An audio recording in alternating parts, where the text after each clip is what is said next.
Maladie neurologique la plus fréquente après la migraine, l'épilepsie touche environ 50 millions de personnes dans le monde. Mais elle reste entourée de nombreuses croyances perçues comme une maladie mystique ou contagieuse. L'épilepsie, c'est une maladie comme on appelle dans notre langue, adingbe. Ça peut te contaminer si tu vis avec quelqu'un qui vit avec cette maladie.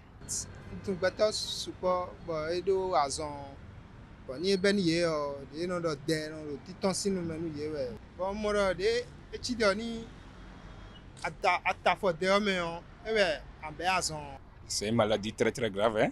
Lorsqu'on était petit, on dit que l'épilepsie c'est une maladie contagieuse. Si tu mets pied dans ces crachats, ça se contamine. Une perception pourtant bien éloignée de la réalité scientifique. C'est une maladie neurologique chronique qui est caractérisée par une tendance pathologique et durable à la répétition de crises d'épilepsie. Et les causes, c'est variable. C'est les AVC, les traumatismes crâniens, des infections du cerveau peuvent être responsables de crises. Maintenant, on a des crises partielles. On peut avoir des convulsions au niveau d'un membre ou des deux membres. Ça peut se manifester par des troubles visuels. Maintenant, ça peut aussi se faire et on va penser que la personne est folle. L'épilepsie n'est pas une maladie contagieuse.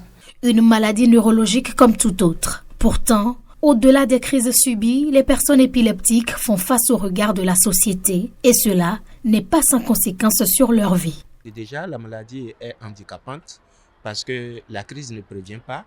Elle peut être au boulot, elle peut être à l'école, elle peut être en conduite. Maintenant, quand elle est stigmatisée, c'est-à-dire rejetée, classée, mise à part, catégorisée, vous voyez, ça peut créer la dépression chez la personne.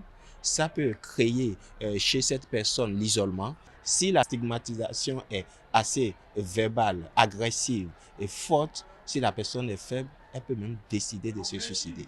Quel comportement adopter donc face aux personnes épileptiques ? Ce sont des gens qui sont en situation de vulnérabilité, de faiblesse, qui ont besoin de soutien, d'appui. Donc quand il y a une crise comme ça, vous êtes dans la population, n'importe qui que vous soyez, il faut porter secours à cette personne. C'est juste mettre la personne dans une position latérale de sécurité et attendre à côté.